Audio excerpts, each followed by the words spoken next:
আসসালামু আলাইকুম। ওয়ালাইকুম আসসালাম রহমতুল্লাহ। আমার বন্ধু প্রশ্ন করেছে যে আমার নামাজ কি কবুল হবে যদি সে সময় পকেটে টাকার নোট থাকে যেখানে মূর্তি আর বিভিন্ন ছবি থাকে? অনেকদিন পর আপনাদের সামনে নতুন একটি ভিডিও নিয়ে আসলাম। লেকচার দিবেন ডক্টর জাকির নায়েক।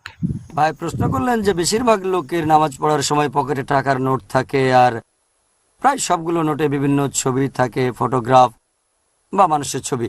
নামাজ পড়ার সময় টাকা থাকে পকেটের ভেতরে, মানি ব্যাগে, এ অবস্থায় সে নামাজ পড়ে, এটা কি শিরক? এ ব্যাপার নিয়ে চিন্তা করছেন, এটা কি হারাম নামাজ পড়ার সময় পকেটে টাকা থাকা?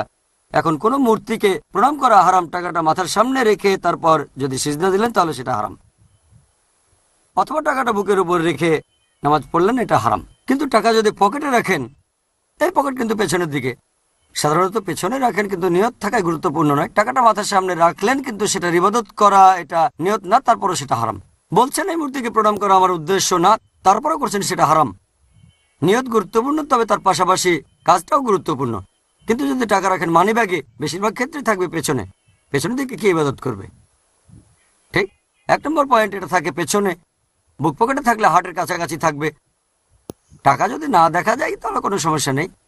অনেক সময় হতে পারে কেউ হয়তো টাকা রাখলো বুক পকেটে, তারপরে সে যখন সিজদা দিল তখন টাকাটা পড়ে গেল। এমন সময় শুধু সাবধান থাকবেন, টাকা তুলে পকেটে রাখবেন, সমস্যা নেই। এমন না যে নড়তে পারবেন না। আপনার সামনে ভুল কোনো কিছু হলে কেউ আপনার সামনে দিয়ে গেলে তাকে থামাতে পারেন।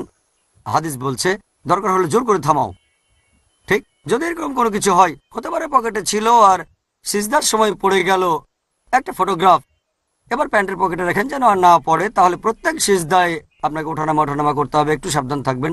যদি এমনিতে আপনার পকেটে থাকে তাহলে কোনো সমস্যা নেই, শিরক হবে না, আপনি ভালোভাবে নামাজ পড়তে পারবেন। তবে টাকাটা যেন আপনার সামনে না থাকে, দেখা না যায়, পকেটে রাখেন, শার্টের অথবা প্যান্টের, সমস্যা নেই। আশা করি উত্তরটা পেয়েছেন।